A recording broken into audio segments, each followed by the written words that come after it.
receiver. They got the vertical guy on the outside, then they come back and get Romeo Doubs on, in the fourth round, who really is a combination inside-outside guy. Really, my favorite draft pick for them, though, is Zach Tom in the fourth round out of Wake. I just love the guy. I love him at tackle. I think he could be an all-pro interior player, an absolute all-pro.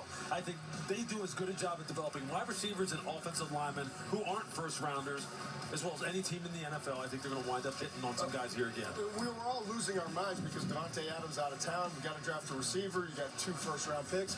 But you got to remember, they were 30th in the NFL versus the run. So their first 2 picks were, let's toughen up. Let's get stout against the run up front, and they were able to do that with a couple of Georgia guys. So it makes a lot of sense. And don't forget, too, by 22, we saw such a quick run on the wide receivers that it felt like they would be reaching maybe at 22 and 28. And to your point, Reese, they got a guy that a lot of people talked about maybe late first. They got him in the second round. And they got the Tampa Tornado. He can scoop, man. He's tall, long, and vertical.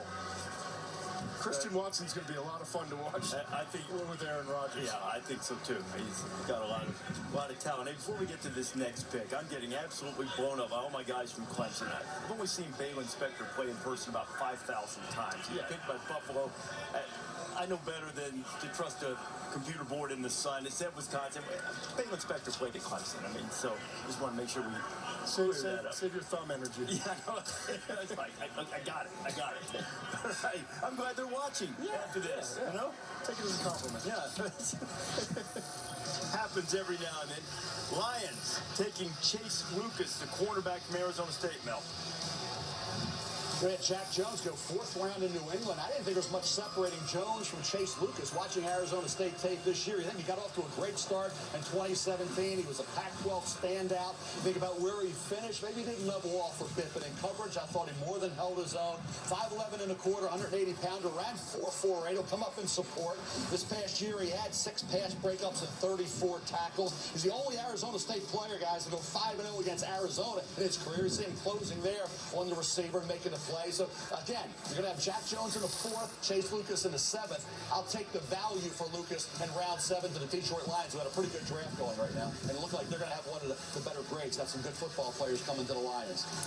Well, that's for sure. Lions started with Aiden Hutchinson and continue to make wise selections throughout in the final hour of the NFL draft. Midway through the 7th round of pick. Address the areas that they need to.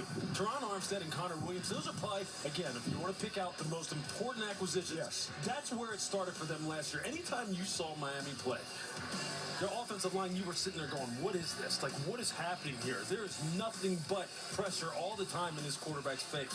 They have to fix that right there, obviously, number 1. Number 2, they needed more weaponry. The question is whether or not Tua is the guy to deliver it to what is now the fastest wide receiver group in the NFL. Between Tyreek and Jalen, you don't want to just throw those guys a bunch of rocket screens and tunnel screens. You want them zooming down the field. Now, in college, what did Tua do? Tua was the best deep ball thrower in the NCAA when he was there. And people were saying, well, he doesn't have an arm. He can't throw the ball down the field. Well, just go pull out his Alabama tape. He threw the ball just fine there.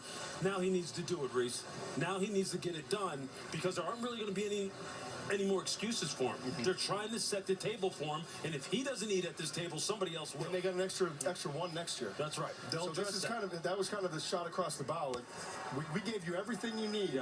You need to make huge improvements in what you're doing, or else we're in position. We can go get Bryce Young, another Alabama quarterback, or C.J. Stroud from Ohio State. I think they've set themselves up perfectly. This gives Tua a fair shot, and he deserves it.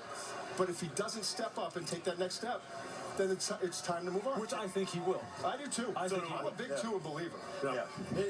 It's fair enough. It's hard in this league. There are very few guys that can overcome the other things around them not being right. I'm sure there are others. The guy that jumps to my mind is John Elway. John Elway was so stinking talented and good that maybe they didn't have everything perfect around him. He fixed it all. You know, there are others, but most of the time you have to have it right with the quarterback. And Dolphins haven't had it right, but maybe in a better position now. No question. To get to a shot at it. All right, Rasheed Walker just went off the board from Penn State going to Green Bay, Mel.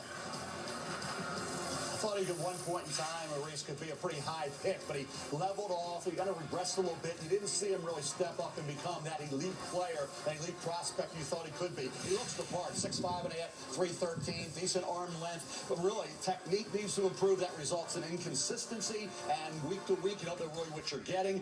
Leverage issues cause him to have mixed results, even in any run blocking situations, pass protection. So this is up to coaching here.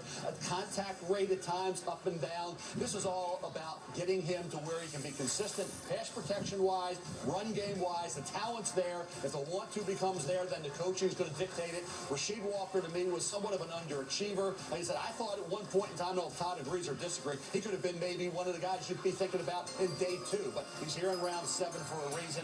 Rasheed Walker has to put it all together once he hits that training camp, gets into that camp with the Packers, and see if they can coach him up.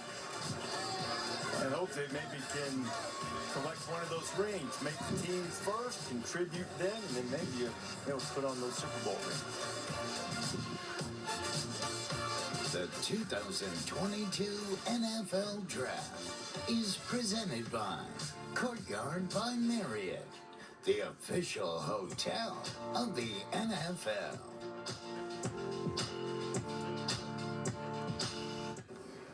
$6 for the best kind of wings, paired with the best kind